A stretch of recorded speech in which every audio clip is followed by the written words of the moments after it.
Bonjour mes amis, hi guys, today on the channel we have a high-end manufacturer from Le Brassus. This is code 1159 with the stunning purple dial, which looks totally black in certain lights, and then the purple really comes out at other times. I will put a few pictures because yeah, here the lighting is it mostly makes it look black. It's a watch that created a stir, which is was, I suppose, what the company expected when it came out. But some of the reactions were muted, mostly because they found the dial of the three-hand version a bit too simple, too bland. While everyone will agree that the details of the watch are exquisite and very, very unusual, starting with the double domed sapphire glass. So it curves this way but also that way at the same time. Impossible to really define this incredible piece, and the case itself follows this curve above the mid case, as you can see, which is in itself absolutely unique in the market and fascinating, something you would see from well, Audemars Piguet are independent in a way, but definitely the spirit of an independent brand. And the mid case here, you find the famous octagonal shapes of the model that people mostly associate with the brand, the Royal Oak. And here it is sandwiched really on this watch on the inside, which again is a fantastic idea, I find. Then you have those lugs, which are only welded at the top and leave a gap at the bottom. They don't touch the case, as you can see there. Inside you have a 70-hour power reserve, 4 Hz, caliber 4302, with the beautiful AP, I think it's the coats of arms on the rotor. Very deep Côte de Genève finishing. You can see the work on the base plate as well. Just beautifully laid out with the full balance bridge. I'll let you admire this work of art in itself. So really a combination of amazing details. Also the minute track, the rehaut is like nothing you've ever seen. Way above the dial. Actually hard to capture it with the reflections. You see here the purple shining as well. But you see that rehaut there with a 60:05:10 minute track. Glistening above the dial, and then you have those very thick applied markers on the dial itself, with very simple handset, but very easy to read. And you have a date nestled at the 4:30 with a black background. The dimensions are 41 millimeters, fairly big for what is, I suppose, a dress watch, but it's not really a dress watch. Here it is on a rubberized strap, very high quality, very stiff in the way it holds, but very soft in the way it wears. I'll show you the beautiful buckle. I like that buckle a lot. Feels very solid.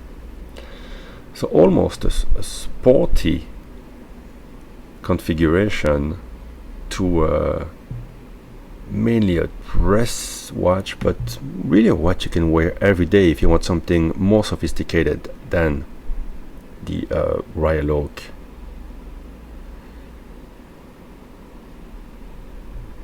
It is really a fascinating piece that Well, I suppose just like when the Royal Oak came out in 72 or 73, might not be fully understood at first, and then rewards whoever decides to go for it. I'll show you what it looks like a bit on the wrist. Today I'm wearing a Patek 5134.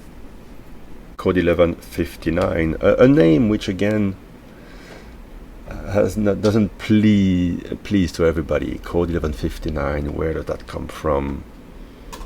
It's a bit of a bizarre name, but then again, why is the Royal Oak called Royal Oak? What does it have to do with the Royal Oak, really?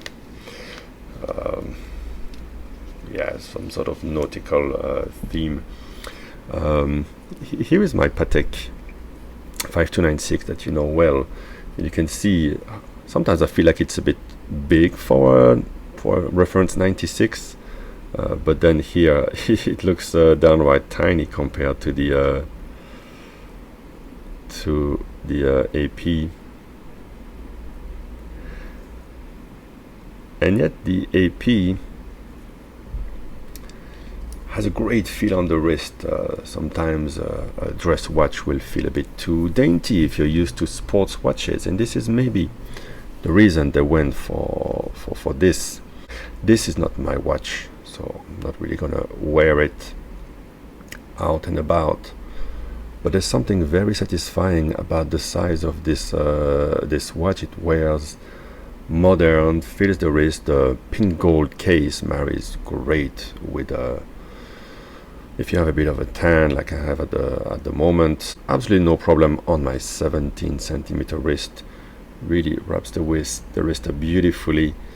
Looks, feels like nothing else, with the tension in the curves.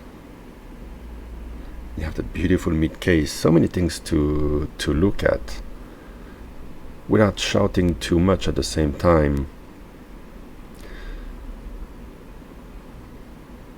Almost a great in between with this strap, perfect in between the a dress and a sports, certainly dressier than what is passed as a sports watch with the Royal Oak, but not as dressy as an ultra thin dress watch would be.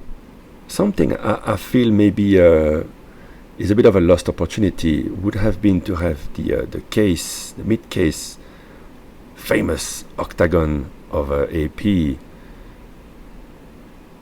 featured on the dial itself in some way, and maybe it will happen. There could be something interesting to do to add back some tension on the dial. Maybe some people have missed that. Maybe AP felt there was enough going on with this incredible top case shape and sapphire crystal.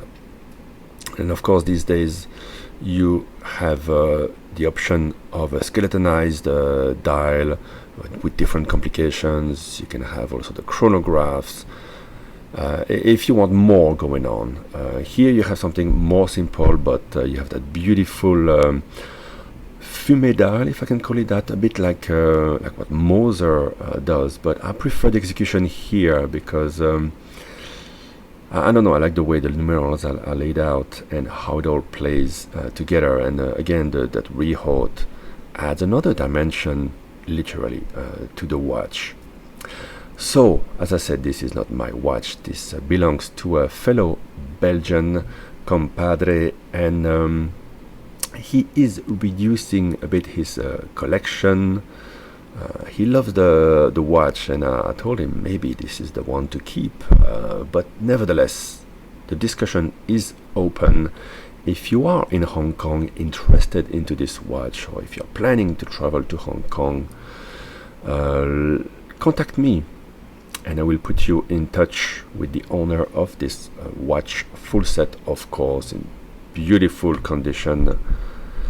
As you can see here, of course, a little bit of dust, but I don't see any visible damage. The beautiful polishing, beautiful lines of this watch.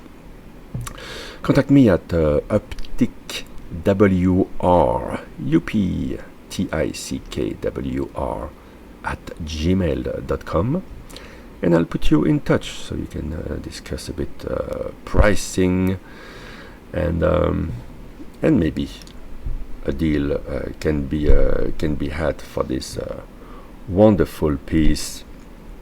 You know, nothing wrong with the watch itself, but it's true, as we were discussing with my friend yesterday,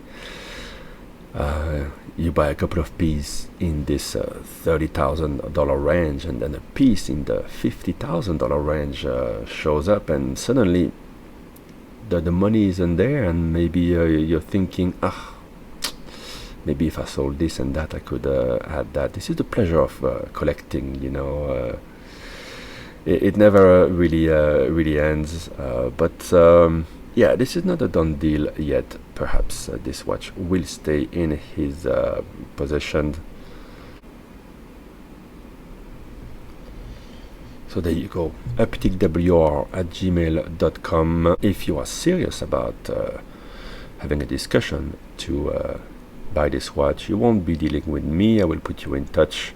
I'm not a watch dealer. I don't want to get into I don't have time to get into it.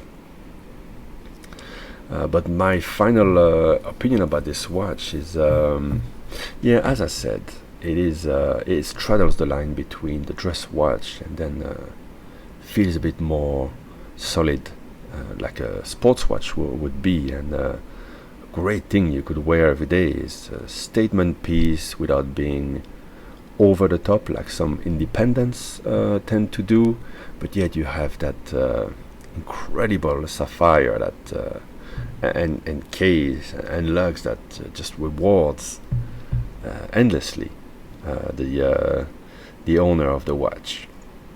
So thank you again, my Belgian compadre, for lending me this watch, and everyone, thank you for watching. Let me know a bit what you think about the Code 1159. Which one is your favorite version? What do you think the brand will do with the watch? Anything you think they should add, remove, change about it? I have to say, this purple one is a fascinating piece that I would love to own myself. That's for sure. Bye bye, guys.